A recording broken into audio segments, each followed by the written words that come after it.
Good afternoon, everybody, on the special Huge Pop Wrestling Podcast. Welcome, everybody, across the globe. Brace yourselves. Today on the Huge Pop Wrestling, we welcome a man whose name is etched into wrestling history, the son of wrestling royalty, the star who made waves in WCW, WWF, and beyond, a powerhouse in and out of the ring. This is Erik Watts from Legendary Battles and Untold Locker Room Stories. Get ready to step between the ropes of a true ring warrior. Welcome to the show, Mr. Watts. How you doing today? Thank you, brother. I'm doing good. And now you gave me some material that will set me free. I just saw your intro, and you guys put a picture of me and my girlfriend in your intro.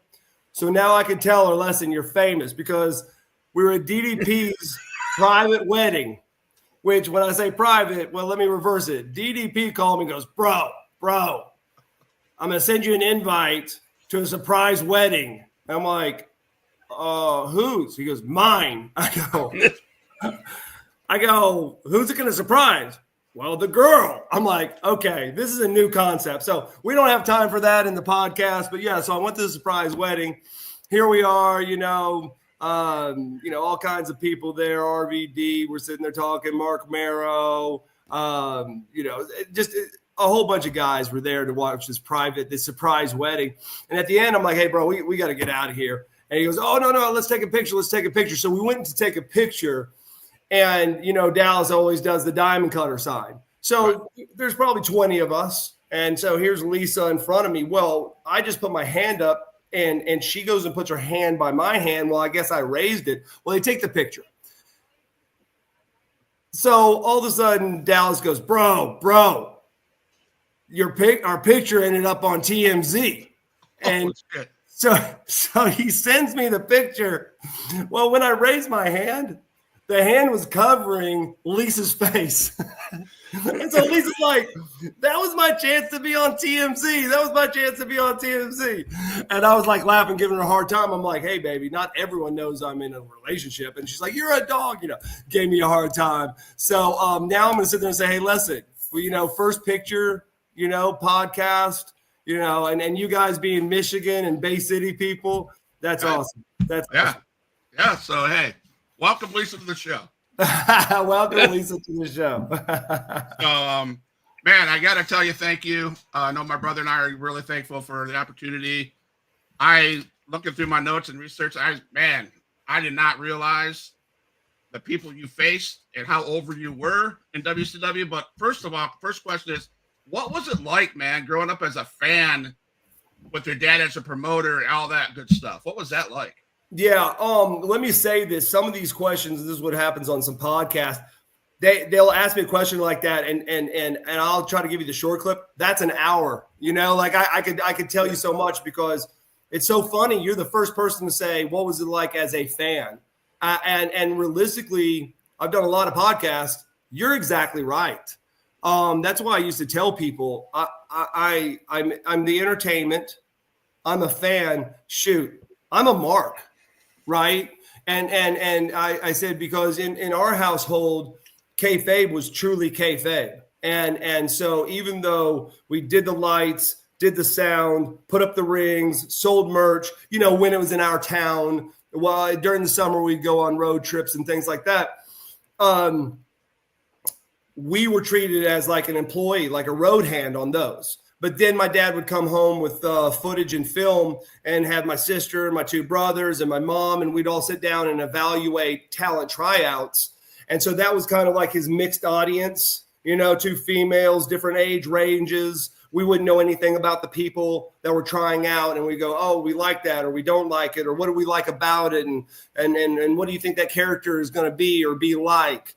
I remember my dad came home, and on one of the days we were going to view some athletes, and he's like, this is going to be the craziest viewing.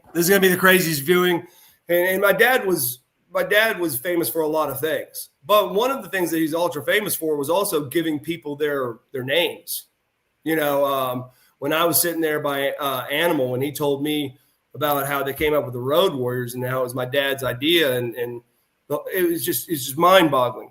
So my dad was like laughing. He goes, you guys are going to have a good one today. And so a lot of times they would take a portion of a person's name and use it, right?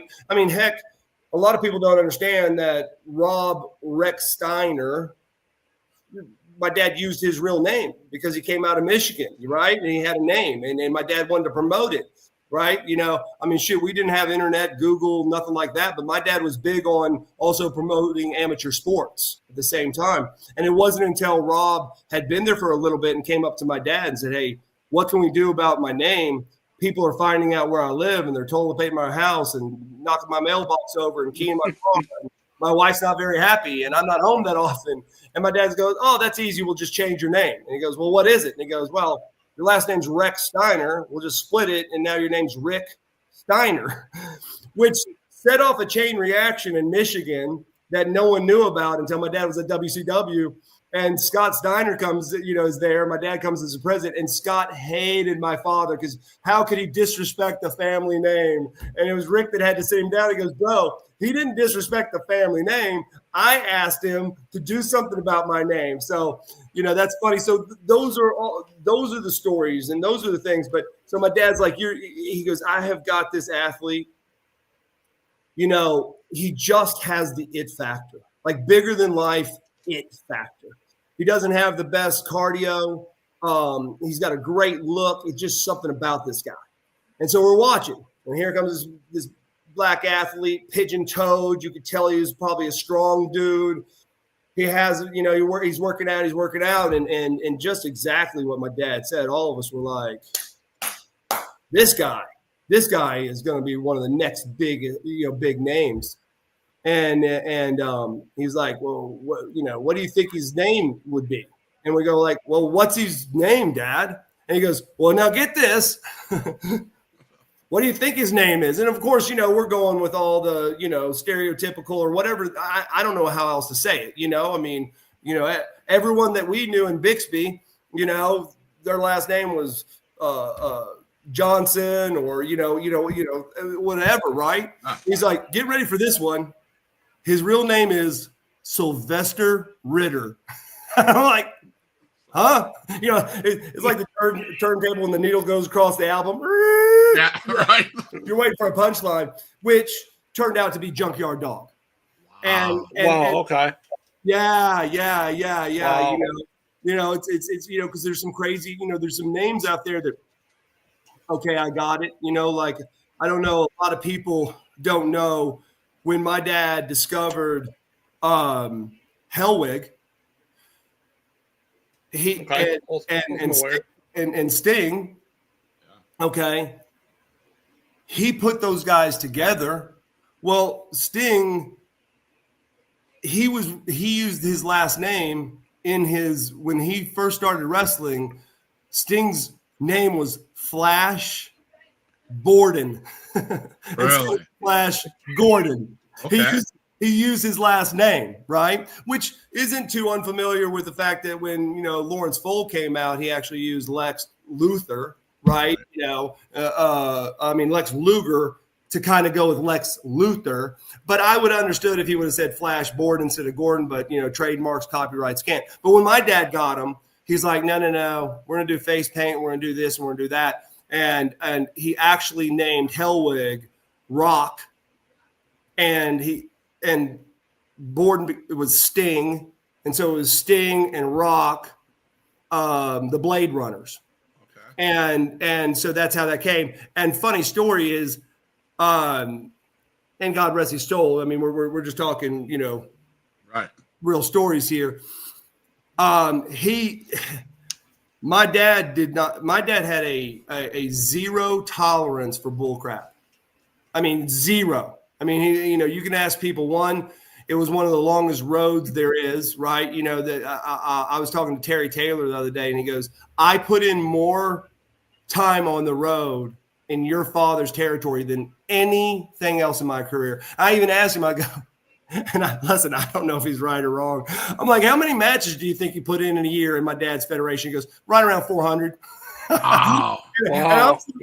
Because I do remember when they came to Tulsa, because we put up the rings. We had to set up the Oklahoma City ring first because the Oklahoma City show was around 12:30, so that people, 12:30 or 1, so people could get out of church and get to the show, right? And that show would run to about 4. Well, the one in Tulsa was at 7. So it was kind of a mad dash, bringing people back and forth and tearing, 2 separate rings, of course. So, I know that. The only time I ran a double shot in WCW is when we did Minneapolis and St. Paul, or something, like it was almost the same city, but we were so over that we did 1 and 2 in the same day, but that's about it. So going back to your question, that's all the different stuff. Like my brother Joel, wanting to leave college and do something with the business, and a lot of times people start their kids out in the business as referees. I believe Dustin Rhodes started out that way. Maybe Barry Windham started out that way and all that. So my dad started Joel out at refereeing, but Joel was just high IQ and said, hey, I think I could do something else with our videos. Like I want to be the head production. And so my dad sent him to a huge convention that sold TV equipment. He studied it. He purchased, I don't know, back then, like it was a lot. I mean, $250,000 worth of video equipment, which back in 84, 82, that's a lot of video equipment, right?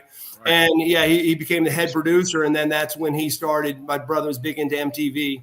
And I can't remember whether it was Memphis, was it Gagne, or one of them were dabbling with music videos.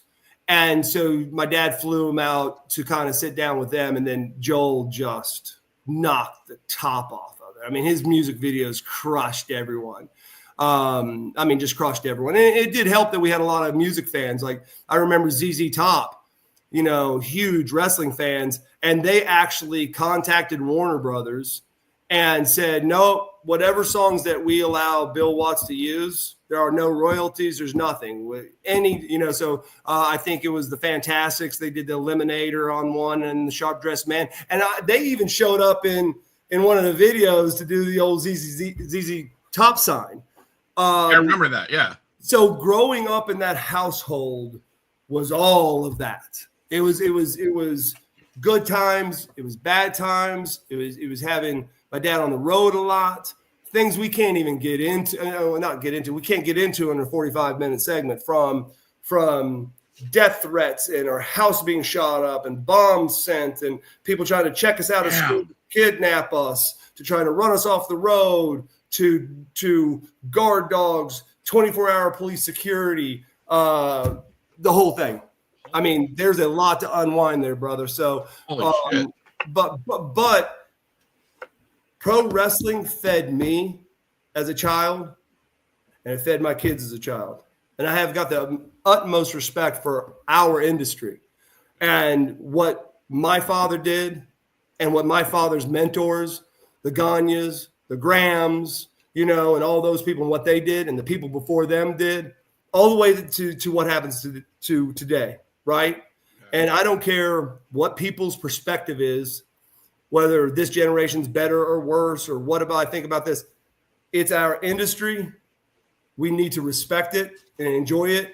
We can always criticize it or we can pump it up, but it's our industry. And you guys are a part of that industry. That's why I tell, I try not to do too many podcasts just because I don't have the time, but I'll grab a few here and there. And I try my hardest to tell people like you guys, thank you. Because you are part of the ecosystem. And viewership, 2 million, 3 million people on your podcast, 200, 300 on your podcast. We need voices. We need people out there advertising and doing interviews of all genres, of all nationalities, of all sex, of all the things that include pro wrestling. Because today, man, with computers, people are searching just to learn more.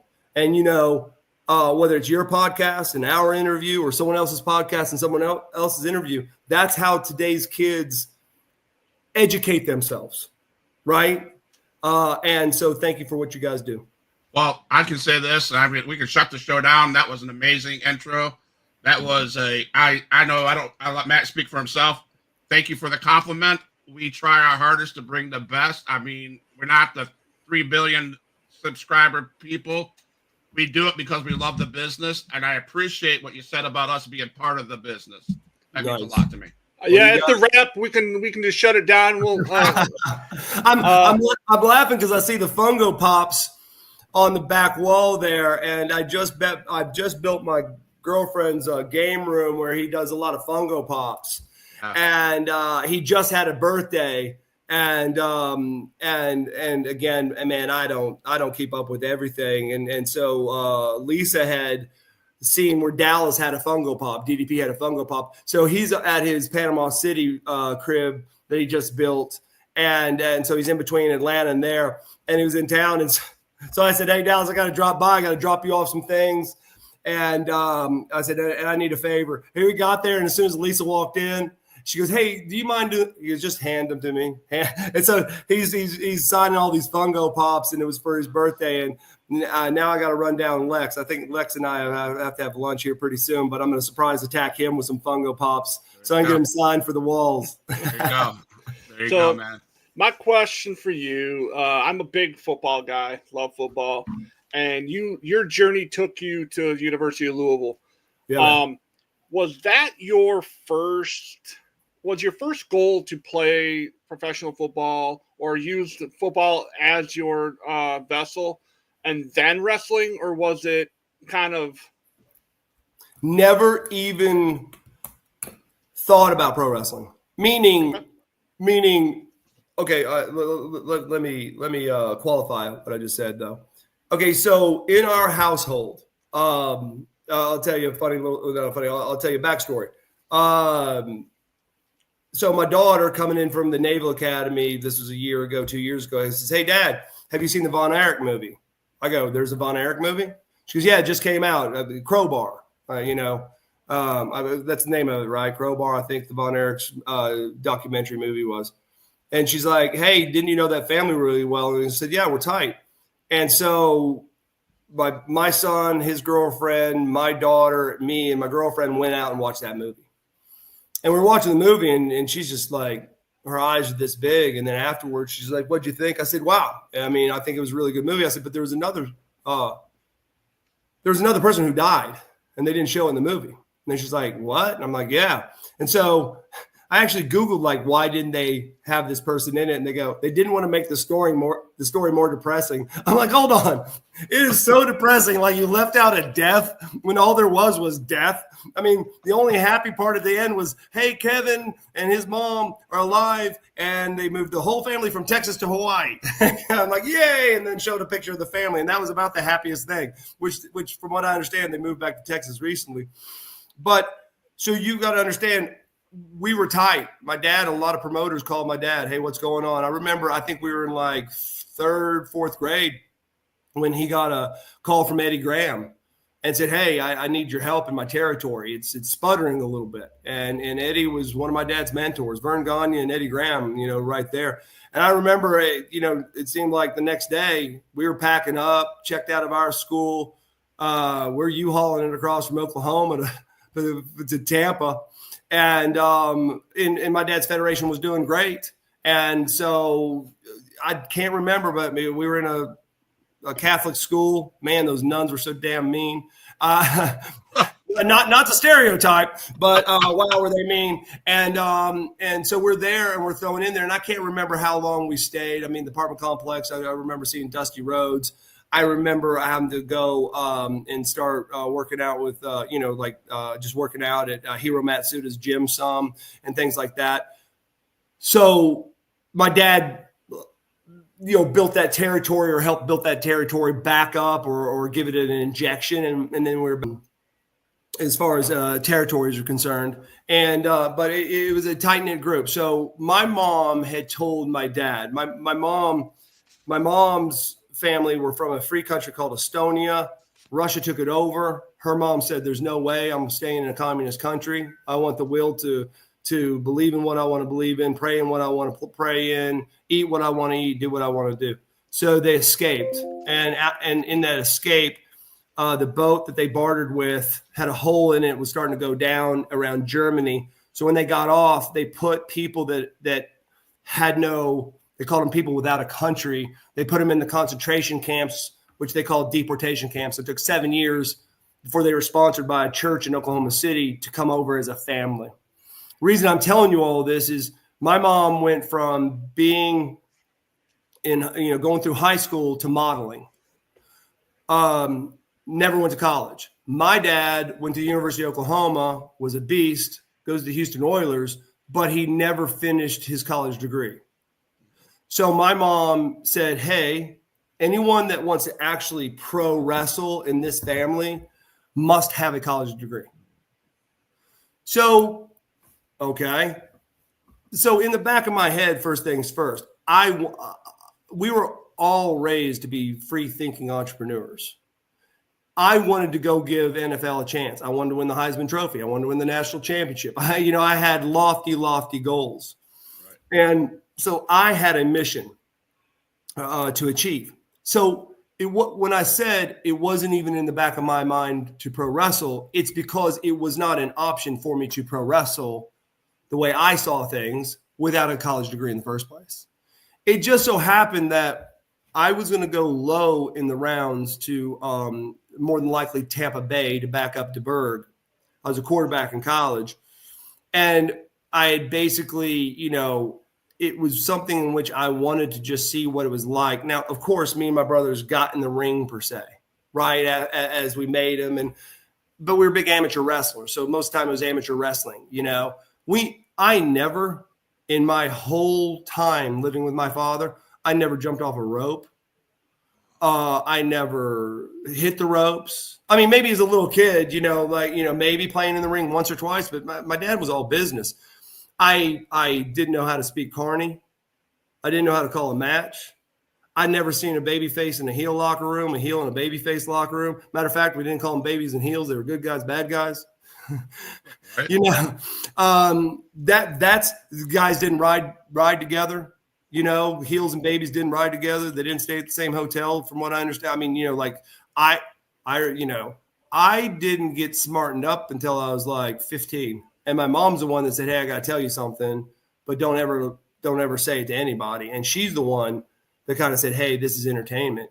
And I was, I started having some questions, of course, but it was a very physical federation, right? There was some crazy, and my dad was so beat up all the time. It was very easy to believe that it was real. So with that being said, I didn't know all those things. I just, wanted to see what the ring was like. And so Jody Hamilton, Masked Assassin, allowed me to come down. And through that going down to step in the ring, in between me trying to decide about pro football and all this other stuff, basically I went down to South Atlanta. It wasn't the power plant. It was a school in which sometimes WCW would send some of their athletes to train, but it wasn't part of WCW. It was Jody Hamilton's own school. And I was down there about 22, 23 days. And I had to get back because I only had 3 classes left to finish my master's in business administration.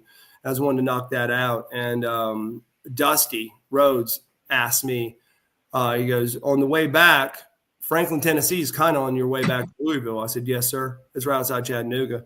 He goes, how would you like to get in front of an audience? I said, sir, I don't even know how to throw a punch. Which, by the way, when I say throw a punch, everyone sees so many punches, but punches are probably one of the most difficult things to learn how to throw without hurting someone, And so I said, I don't have anything to wear. Now I bought boots just out of respect for being able to go down there. I didn't want to show up in tennis shoes and things like that. So I had boots, but I said, I have nothing to wear. He goes, yeah, well, just wear your football jersey and cut off some of your football pants and wear that. And I'm like, are you serious? I said, sir, I've only been working out for like, 21 days, 22 days. And he's like, no, you'll love it. I go, well, he goes, I'll make it easy. Sarge, that's been kind of training you and showing you around, which that was more squats, push-ups, and beating the shit out of you every day. I mean, I was down at the school 8-9 hours a day. And then we'd go work out at night. So I got pro wrestling just almost 24/7. And so he said, he'll be the match. I said, okay. So, and that's another segment. It was hilarious, the hazing and all the shit that happened, because I guess they didn't really tell anyone. So I show up. I have the match. I barely even remember the match.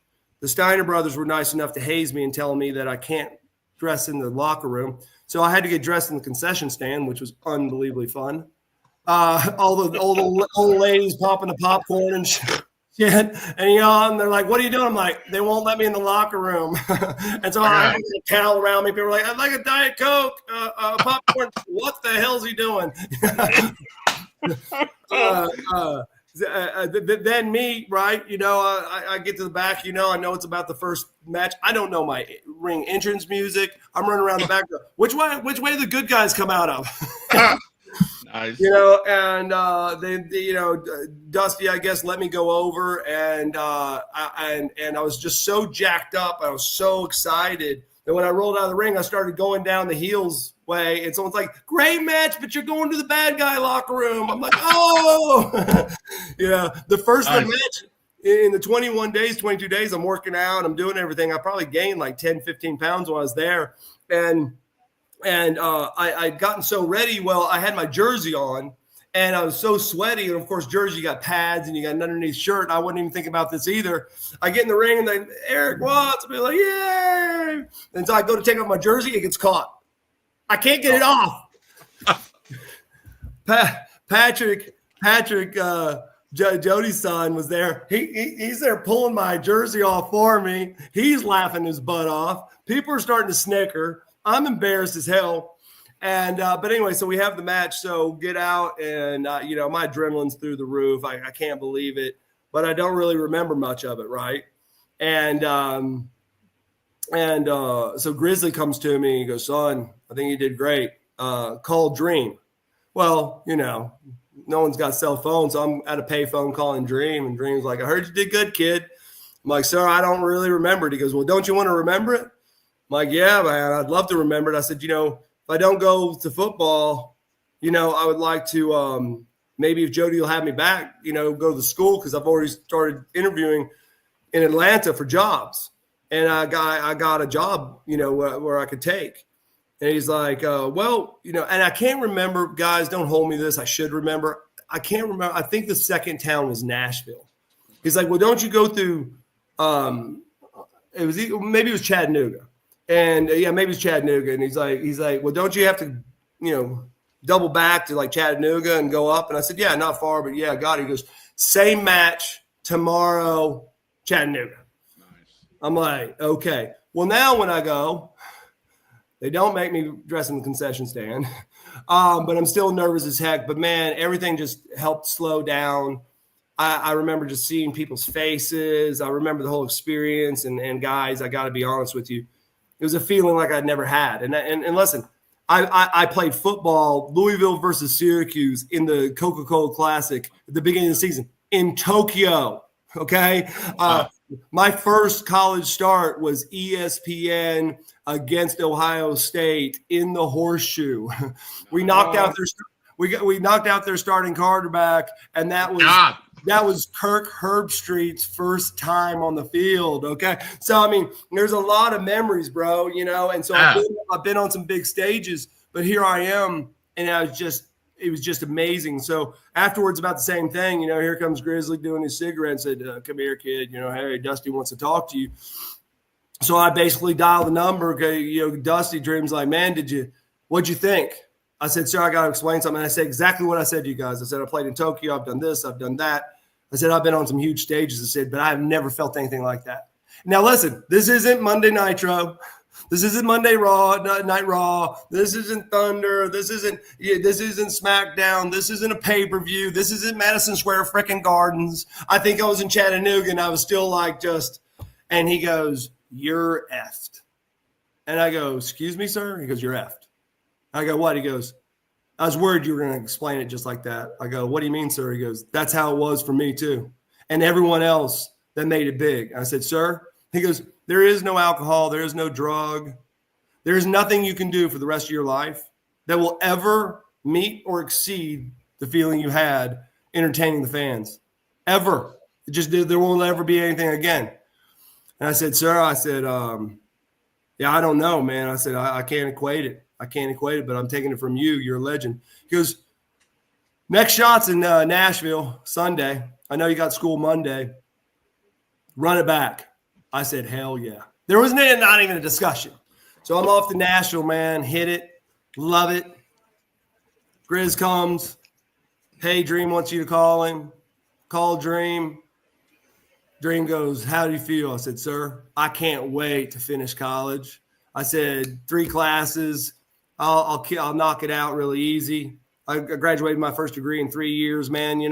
College, education always been easy for me. I said, I'm going to knock it out. I'm going to take a job probably with Georgia Pacific down in downtown Atlanta. I want to train. I got to do this. He goes, well, I got a little bit of an issue. I go, sir? He goes, you need to get to Atlanta by tomorrow morning. I go, why, sir? He goes, you got to sign your contract, and your first live match is going to be on Saturday, WCW Saturday Night Live, which it wasn't a live match, right? We taped, right, for Saturday night. And so my 4th match ever after 21 days or 23 days of training was on WCW Saturday Night Live Nitro. I mean, not Nitro, but Saturday Night Live. And you know what? Everything else was a blur. I remember calling my fiance and saying, hey, I'm not coming to college. Can you come down here? I have no idea what I'm going to wear. And she was like, what are you doing? I said, tomorrow I'm going to sign a WCW pro wrestling contract. And she goes, what? I go, well, I told you we're moving to Atlanta.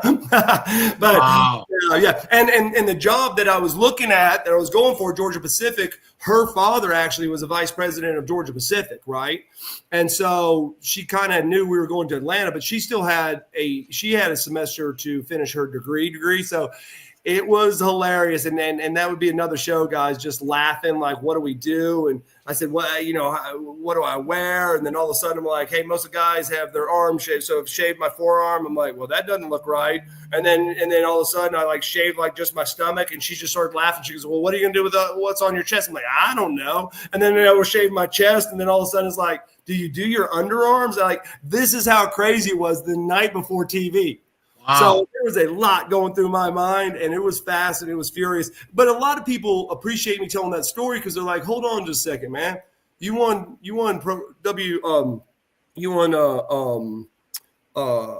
Pro Wrestling Illustrated Rookie of the Year your first year." And I'm like, "Yeah." And they're like, "You mean to tell me you did not come to WCW with not years and years and years of experience and calling in the ring and wrestling and all that?" I go, "No, all those other families." The Rhodes, the Harts, the Wyndhams, so many of those people. Heck, Robert Gibson and these guys, these kids, they're learning young. They're actually, some of them are going on the road with their father in wrestling. And no, didn't have any of that, man. But I was proud of what I could accomplish in the time I was in it. Wow, that was an awesome story in itself. So, my brother and I were talking about before I came on here.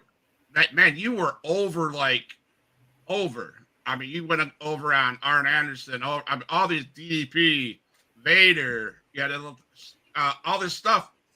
Did you ever get shit on because did fans ever tell you only got over because of your dad?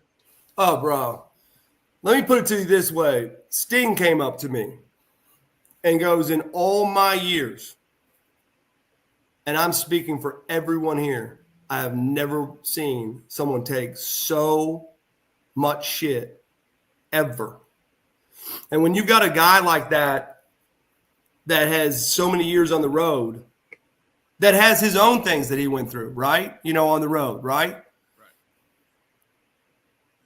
That qualified for me exactly how bad it was, because it was constant locker room. And then the fans, because the sheets turned on me. And so the fans, now, not the fans like in Atlanta, not the fans, but you got up to Baltimore and Philly and Chicago and Detroit and, and all this stuff.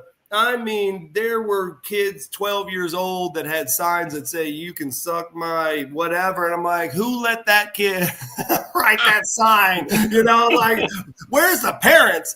And so, and then some of the hazing went way too far, brother. And that's another story, right? Because, Sting was the guy that kind of said to me, okay, it's over. You're hazing. Because the old school was when you came in as a rookie in pro wrestling, you're a rookie for 3 years, not 1 year, and you were carrying other people's bags and doing what they say and blah blah blah blah blah blah. But man, I had it, to the point where, one night I even went to go put my boots on, and someone had broken glass and put glass in my boots. Holy shit! And I had and so when you stick your foot in boots, man, it cut me up. But you know what? Didn't sell anything. And I'll tell you guys the same thing that I tell anyone that asks me about that stuff. My mindset, the way I was raised, I was not frustrated.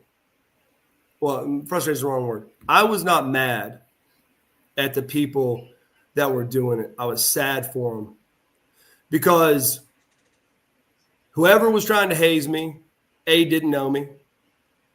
They were listening to other jealous people, pissed off people in the industry, talent, whomever it was. They were trying to see how far they could push me or if they could break me to get over with other guys in the locker room, per se. Not all of them, just some of them, right? And they didn't even know who I was. And what saddened me was a lot of these guys that were doing it were guys that were never going to be anything. And yet they wanted to. And they wanted to, man. They wanted to be somebody. And they weren't. And that's not the dig. What I will tell you guys is my eyes, just like when I told you guys, I wanted to win a national championship. Didn't. Won a Fiesta Bowl championship, beat Alabama 34-7, but didn't win a national. In my dorm, I had a picture of all the Heisman Trophy winners. It was a poster, which, believe it or not, that poster is worth about $1,000 now. And I had it framed. Matter of fact, I was with Bernie Kosar Doug Flutie not too long ago, and asked him if he'd signed my Heisman Trophy thing. He goes, "Yeah, man." I said, "Well, it's in glass." He goes, "Just next time you're in Florida around my house, just drop by." We were at a celebrity golf tournament, but I focused on that, and I saw the year, and I saw my name being on the Heisman Trophy as a Heisman Trophy winner. Right? I didn't achieve it, but let me tell you what, I did more than what 99.8% of everyone does. Started Division I football, blah blah blah blah blah. But that was my goal. My goal was not to ever be Cowboy Bill Watts or Dusty Rhodes or Hulk Hogan. My vision was to be bigger and better than all of them. People used to ask me, "What's it like stepping in your father's footsteps?" And I go, I don't step in my father's footsteps. I step on it. I said, my foot, first of all, is bigger than my father's. I said, so I'm not stepping in shit. I said, you guys, it's like one of my favorite sayings is, it's very dangerous. I always question people that go, I'm the smartest person in the room. I say you should switch rooms because you're definitely not pushing yourself if you're the smartest person, brother. Get in a room where there's more smart people, and try to outdo them, right? So it's the same thing. Did I achieve that? No, I didn't achieve that, right? I mean, Hulk Hogan is much bigger than who am I? Some equations, people would say more people probably saw me than saw my father, but my father's in the WWE Hall of Fame, as he should be. I will probably never, ever make it in the WWE. So my point is, though, it didn't matter. The way I was trained is to aspire for greatness and have a goal with a deadline, and that was to be the best. Because this is what I do know. What my life trajectory was, shooting for the stars, is much, much higher than the people that pick the treetops to shoot for.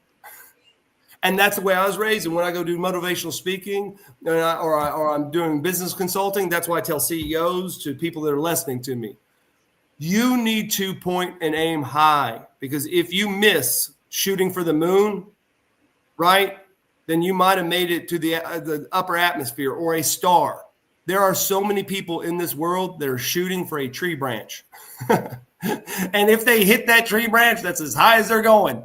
And if they don't hit the tree branch, they're at the bottom of the freaking tree. I didn't ever see the trees. I never shot for them. So to put in perspective on this, is that yes, there was a lot of people and it caused fights. I mean, that's how the Rick Rude thing happened, and that's how so many things happen. But I got to be honest with you, it was not comfortable going through, but I reversed it in my mind thinking, man, damn, how can you be upset at people that don't even know you for judging you? You know, number one. And number two, God bless them. Man, they're not even on the same trajectory. You know, now there was guys that were hazing me that were very famous people per se. So I'm not saying that those people weren't successful, but I'm saying, why would you even take the time? Right. You know, so that's all that is, man. You know, it's I did what I did and I loved what I did, and it's in my DNA. And people that ever wanted to ridicule me for having pro wrestling in my DNA that pro wrestle, think about that. Think about that. You're going to try to take your time to take down someone that's family's bloodline is pro wrestling. What are you saying about yourself? Matt, you have one more question? I know we're running out of time. Matt has a question that I've reached out to some people that know you, and I just want to share what they said. So Matt, go ahead. My last question, because I'm always fascinated with this with our guests. Like you hey said, guys, if we go a little over, I'm into the interview. We can go a little over because I'm digging it because you guys got great questions. So if we do, we do. And thank you for your respect of keeping the time. But we can push it a little longer. Just ask what you guys need and we'll knock it out. All right. I love asking this question. You said you've been to Tokyo. You played on the biggest stage. You played at some of the biggest college football stadiums. What was your favorite venue that you actually got a chance to wrestle at? And what was the match? Well, okay. It wasn't the match that made it amazing to me. Okay, first of all, as a kid, one of my favorite basketball teams were the Boston Celtics. And we actually, WWE actually wrestled in the Boston Garden the night they took up the original parquet floor of the Celtics. Wow. And I asked one of the maintenance guys, and they let me cut a piece of that parquet floor and keep it.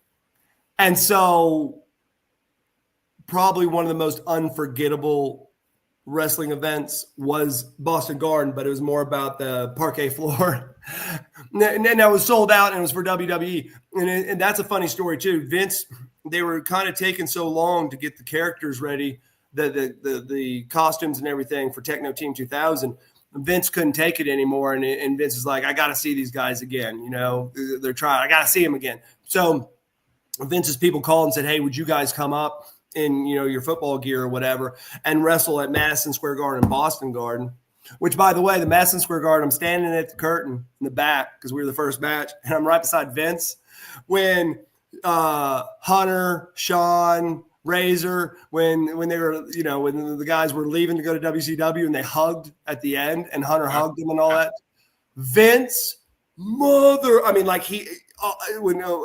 Kevin Nash, he flipped. So that was my first experience. That was great, sold out. But then we wrestled Boston Garden. So we wrestled those two matches and then flew home. And then about 2 weeks later, then they finally got our outfits, and that's when we started doing TV. Sumo Palace. I took the place of Terry Gordy.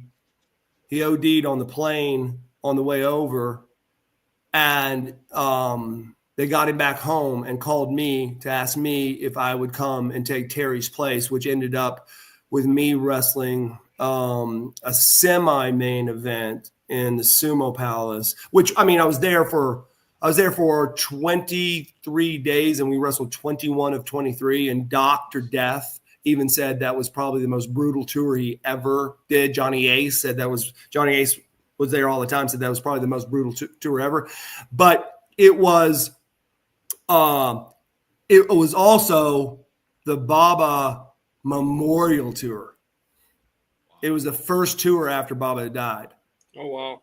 And I don't think we ended up being main event. I think it was Stan Hansen came out of retirement, and Stan might have been the main event there. But sold out Sumo Palace, which I think they were on. It's like 80 or 90 or 100, straight sellout. That was freaking incredible.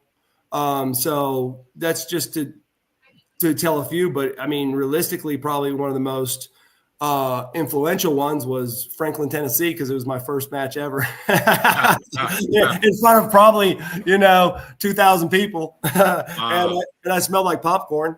There you go. Changing the concession stand. So, yeah. Real quick, I was supposed to tell you hello from referee Miami Bruce. Said hello and remind you that he used to drive your dad around Florida. Miami Bruce is an awesome person, and one thing about Miami Bruce, I've got to know him because through Messenger, and he has sent me, like, I could pull up Messenger right now. I mean, just the most memorable and cool stories and pictures of my father, and man, I can't tell you how much that means when people, my dad with different belts and different territories and dressing in different famous dressing rooms that no other wrestler done, and it's people like him that allow me to look into my father's life through another glass, and a lot of people, believe it or not, man, I remember WCW and WWE, one was in Philly and one was in Baltimore one night, and then the next night we flipped arenas. Okay. And so I can't remember if it was Sting or something like that smartened me up to the fact that, and don't hold me to this, guys, I think it's Philly, and after Philly, everyone stayed at the Marriott. And so from WWE. And so he's like, hey, let's go up and let's stay at the Marriott, because a lot of times guys would just stay at Baltimore and then drive to Philly the next day. I think I had these right. And so we went up there. And so when we went up there, checked in, of course, those guys are already there. They barricade the elevators, so that we could have one elevator to ourselves so that people aren't trying to see what room we're in and things like that. Double security, the bar is slammed. There's hundreds upon hundreds upon hundreds of people trying to just get pictures and autographs as us going in the bar. The bar's packed. And the first person I walk into right there is Macho Man. And I came up to him and I said, excuse me, sir. And he goes, yes. I said, my name is Erik Watts. And I just want to thank you for everything you've done for pro wrestling. I said, I study your films. He goes, stop. Whoever was sitting in the seat, he goes, get out. And he sat me down. He goes, I need to talk to you. And there he sat there and told me 30 minutes, told me the whole story, kind of like Animal told me, kind of like Shawn Michaels told me, like without Cowboy Bill Watts, there is no Macho Man. And basically told me the whole story about, he was playing baseball and came to my father and thought he wanted to pro wrestle, but was minor league pro baseball. And my dad, starts training at Hero Matsuda's gym, I believe. And then he said, hey, do you think I would have a shot at this after months? And my dad goes, well, let's find out. Let's wrestle. He goes, well, sir, I can't. If they find out, I'll be in trouble. He goes, well, you're from unknown parts. He goes, sir? He goes, you're from unknown parts. He goes, I don't understand. He goes, well, that's where most masked men are. And so they put him under a mask, so he could go wrestle. And then my dad said, you absolutely have it. And that's from a person that was known for having huge talent, but then having small talent. And a lot of the federations wouldn't hire the smaller guys, and Mach at the time wasn't one of your bigger guys. Shawn Michaels was not one of your bigger guys. One of my favorite stories is I was at WWE and Shawn, pulls me aside and he's like, hey, you got all that footage at Mid-South and Universal Wrestling and some of the Texas Federation footage. And I said, yes, sir. I said, my brother manages the library. And at the time before we sold it to WWE, we were selling it and all that. And he's like, the one thing I want to teach my kids is that what they see on TV is not how it started. I might be famous as can be and winning all the time and championship belts, but that's not how I started. And I want my kids to understand where I started. And I said, okay, sir. What would you like? He goes, could you throw a DVD of maybe 5-6 matches together and send it to my house? And I want to show it to my kids. I'm like, sure. So I get on the cell phone, walk away, and I'm like, hey, Micah, my brother, I said, hey, I just ran into Shawn and told him the story. And I'm like, he won 5 or 6 matches. He's like, well, that should only take about 13 minutes. So I go, what? He goes, well, I mean, he didn't have the longest matches on TV when he first showed up. I'm like, well, that's what he said. So I can't remember how many, matches Micah threw on some matches, and I gave him the dress and he sends it. I don't know whether it's 2 weeks later, 3 weeks later, a month later, Sean pulls me aside because he said, Erik, your father is the reason I'm in pro wrestling. He believed in me. He gave me a shot because I was an athlete. Due to my size, I wouldn't have made it. He's your father. And I said, wow, that's incredible, man. And so he goes, but I got to tell you something.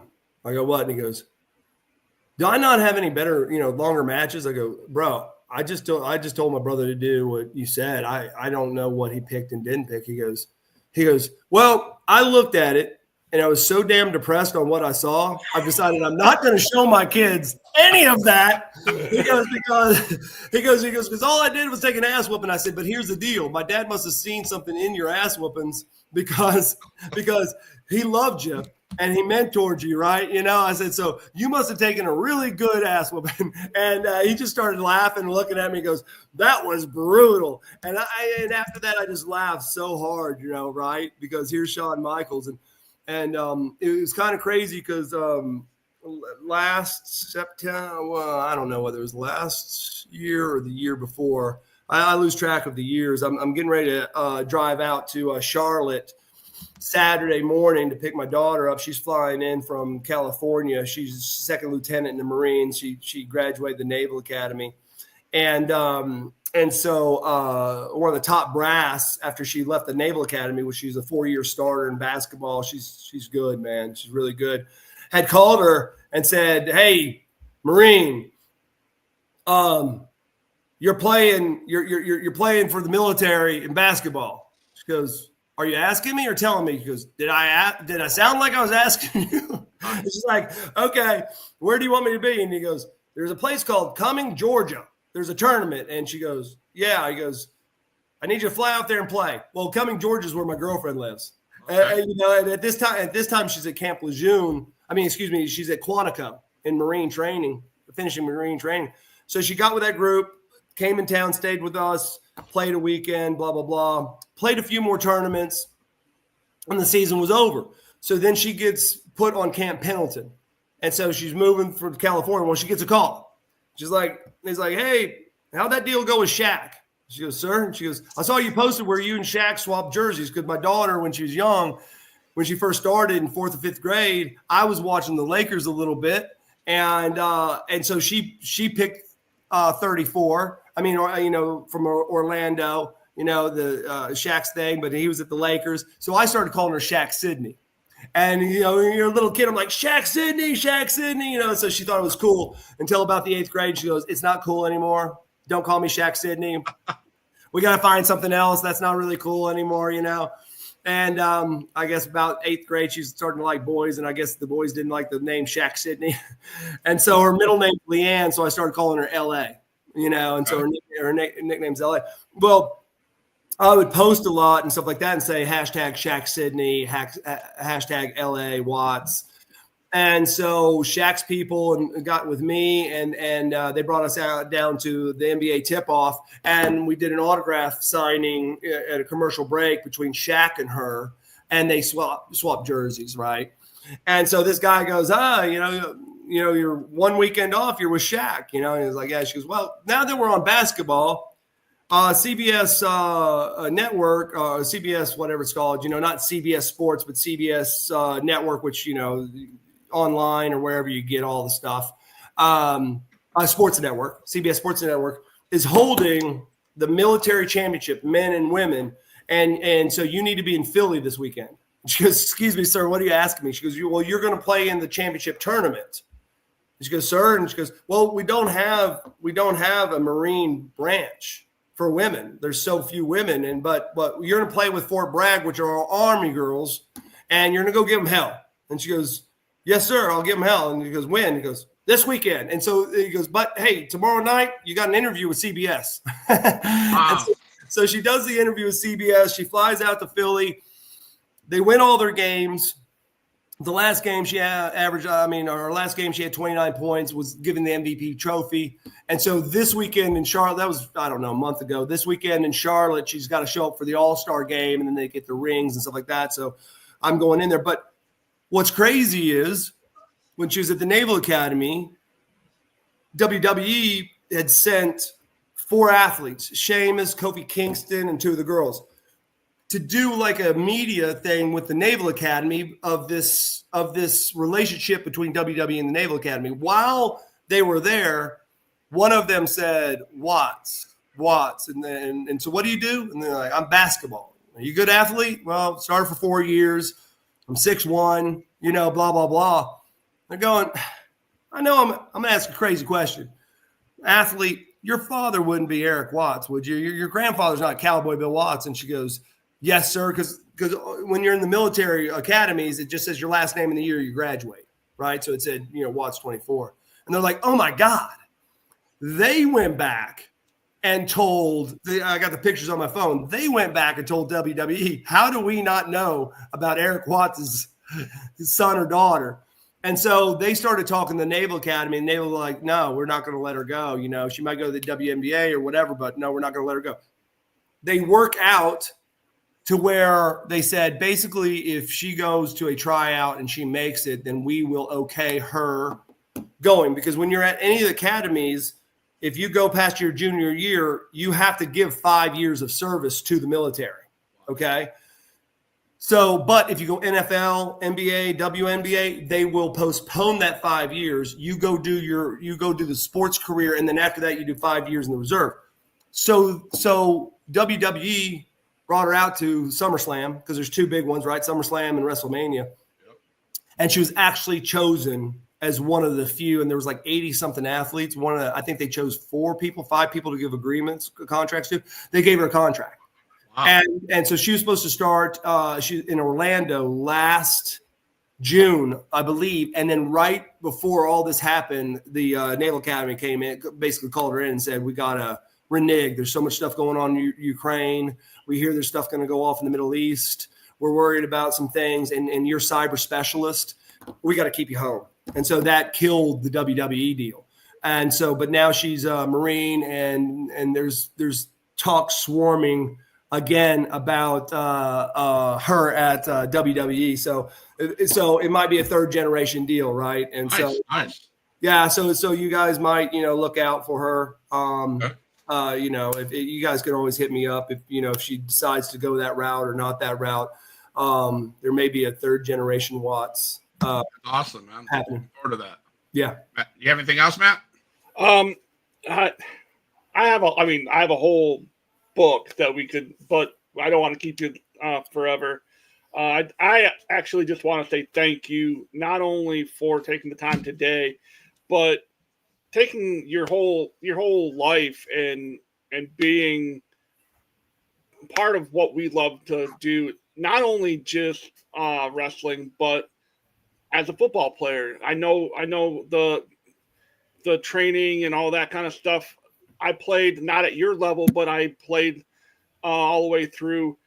And I know the kind of work ethic that you guys have, and I appreciate everything that you guys do. And I don't think that you guys get thanked enough and praised enough for what you guys put your bodies and mind through.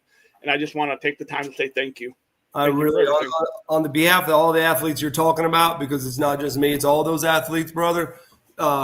We all appreciate it. Thank you for your words. And again, no matter what level, you pushed on to another level. And so you know what it's like to be an athlete, and I appreciate you guys as well. Thank you. I can't leave this without saying this.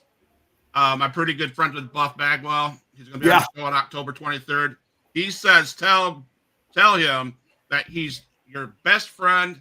He's been your friend since day one, and the friendship is still going strong. So make sure you tell that guy that. So I said, yeah, I really appreciate it, man, and much thoughts and prayers go out to him, right? Because he's a battler, right? And he's battling the situation. Had to make that vicious decision to amputate his leg. But I know him, shoot, I've tried to contact him the last 2 or 3 days and he's in the gym every day. Right. And I think in the next few days he's getting sized up for a prosthetic. Right. And then he said, he just can't wait to be able to walk, run, and do things again. So I appreciate you bringing that up and what a fighter he is. He's never going to give up, What a genuine guy. Cause he called, I got his, someone sent me his text message, so I texted him. He goes, and then I emailed him. He goes, "What's your number?" And I gave him his number. About 10 minutes later, he called. He goes, "Son," he goes, "I can't." He goes, "It takes me a long time to get an email, so you can call me." And I said, "Okay." I'm like, "Oh my God, Buff Bagwell just said I could call him." I'm like, "What?" So hey, I'll tell you a crazy one, and this is a shout out to Tommy Wildfire Rich. But I was at a meeting, and the lady that was speaking at the meeting kind of recognized me. And so after the meeting, asked me, are you Erik Watts? I'm like, I think I am. Yeah. And she was just like shaking. And it wasn't because of Erik Watts. It was that, and this is one of the greatest stories. I love the stories that start out. My fondest memories are when I was sitting with my dad, sitting with my grandfather, and especially when it's coming from a woman saying, my favorite time was watching with my grandfather, with my grandmother. I'll always have that bond, right? And that's how this one started. And she said, and to this day, my favorite color is yellow. And I go, "Ma'am?" And she goes, "Tommy Wildfire Rich. He wore yellow, blah, blah, blah, blah. Because I could have thought Hogan. I could have, because there's a lot of guys that kind of donned yellow or reds and stuff like that." And she goes, and I mean, she was shaking. And I said, "Well, listen, I haven't talked to Tommy in a long time." I said, "Why don't you give me your address and let me, when I get back, I'll send you an autographed picture." And I said, "Is there something special you want me to say?" And she goes, "Well, I got this nickname because my grandmother." So I put on there, "I wish your grandmother was here, blah, blah, blah, and what a great story. You blessed me with your story." And I sent her the picture. Well, I'd lost a whole bunch of really good contacts when I changed phones. So I hit up DDP on text. And I was going to hit everybody, I'm like, "Hey, do you have Tommy Wildfire's number?" Yeah. And so he sends it to me, man. I call him and he picks up on the second ring. And then I started telling a story when I had a match with him and how I met him, which was phenomenal story. If I'm ever back on, you guys got to make notes. We got to tell the Wildfire Rich story. It was freaking phenomenal story. And he was laughing. And he was like, "Brother, hey, brother, and I'm like, "What?" And so we're talking. I said, "Mr. Rich," I said, "I got to ask you something." I said, "I'm calling a favor." I said, I'll pay for it. I'll pay for the shipping. I'll pay for your picture. I'll pay for whatever it takes. I said, "But I met this lady and blah, blah, blah. And this is what you meant to her. And this is what pro wrestling meant to her. And she recently lost, her grandmother, blah, blah, blah." And I said, "Man, it just mean the world." I said, and I said, "Her favorite color is yellow because of you." I said, "So could you give me a Zelle number or a Venmo number or a PayPal number so I can send you some money? Or do you want to send it to me and I'll package it, and send it to her?" He's like, "Why in the hell would I do that?" And I'm thinking, "Oh boy, here, this is going sideways." He goes, "Why would I ever charge you anything, son?" He goes, "For all your dad's done for this industry and you've done." And he goes, "Son," he goes, I think, his words, "I think the world of you." And I remember the times we hung out. And he goes, "But son," he goes, "it runs through your blood, man. You care about the business." I said, "Oh, well, I do." "And you care about the fans?" I said, "Yeah, I do." And "I do, sir." I said, "I can't fulfill all the things and not all the things. I got to have a line of what I'll do and not do. And just like anyone else, to protect yourselves and protect the industry." I said, "But this just meant something to me, sir." And he goes, "Yeah, give me the address. Text me the address. I'm going to send her an autographed picture." I said, "Okay." He goes, "By the way, do you have her phone number?" Wow. And I'm like, "I do have her phone number." And he goes, "I want to call her." Now, in my mind, sparks are going off. because now I'm thinking, now see, this is the old school, man. This is the old school. This is what it's about. I remember as a little kid asking some of the wrestlers, people would show up with lasagna or cookies or whatever, homemade brew, whatever the hell it was. And they would go in the bag and go, oh my God, this is Lisa Lou's mac and cheese. And I'm like, and I remember asking him, I'm like, sir, I said, you're going to eat that? Well, I mean, what if someone wanted to poison you? And they go, son, they ain't going to poison us. They love us, and we love them. But still, I'm like a kid going, you're going to eat that? They did. And not necessarily did they know these people that are handing them food, right? You know what I'm saying? And that just reminds me, like that's that old school. And sure shooting, he texts me back. He goes, man, I didn't get a hold of her. She didn't answer the phone, but I left her a great message, And I'm like, man, that is what I am talking about. That's the stuff that even people, like Sting, as busy and as famous as Sting is, he's never forgotten that he's known me since, 11, 12, 13 years old. I don't know. I think I talked to him about a year ago. Before that, I probably talked to him 4 years before that. You know what I'm saying? But if I called his number out of the respect for the business, my father, our relationship, he's picking up the phone. It's not like I'm so important that I'm not going to answer the phone or I don't have time for this. And that to me, and which yeah, I hope that it's our relationship, but what binds us is the common denominator, pro wrestling. Yeah. And a lot of it is, Bill Watts too, because it used to crack me up when people would get in that dressing room and they were just like, that mother, blah, blah, they're shaking. They're so mad at him. Right. And then all of a sudden they would, kind of see me.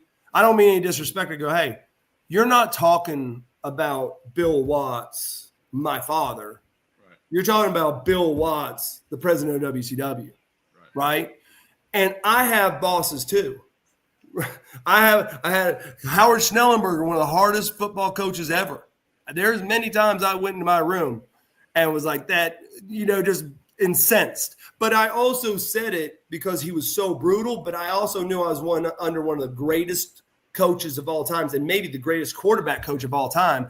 So yes, I felt the pain and was mad at him and sometimes maybe even hated him, but I would have hated to be somewhere else. I was in the right place. So I understand those conversations, right? And how you feel. And so one of my funniest comebacks, and like the people that know Sting, the Steiners, the Rock and Roll Express, the Fantastic. I mean, there were certain guys that came through the WCW, and I'd even hear them sometimes going, you hate him that bad as your boss? Imagine if he was your father. Yeah. And so that would help sometimes because then people would come up to me and say, can I ask you something?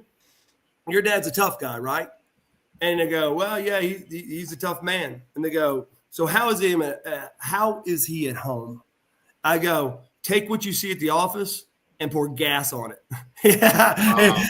He was 10 times tougher as a father, and I wouldn't take back a day. I wouldn't take back a day, man. It made me who I am and what I am, and taught me a lot. But it also showed me all the different sides of the coin because he's been my boss, he's been my father, he's been, he's had all those roles. And I can categorize those and have those feelings and process those feelings, each one. But it also allowed me behind the scenes. I wasn't that guy ready to like, hey, you're talking bad about my dad? No, they're not talking bad about my dad. They're talking bad about the boss. Yeah. Right? So a lot to unpack, guys. But we did. Yes, man. And I got so much more. We did it in an hour and 8 minutes. We will reach out to you. I'll definitely reach out to you again and get you back on near the end of the year, if that's okay with you. Yeah. I'd love to hear more of the story. I got so much more to unpack as well. I'm going to play a song to get us out of here, but can you hang out for 2 seconds? Don't go off. Don't sign out. You got it. So Huge Pop Wrestling fans, Matt, thank you. Mr. Watts, thank you for coming on. It's been a joy, a little bit longer than we were supposed to go, but great stuff. Huge Pop Wrestling is always for life.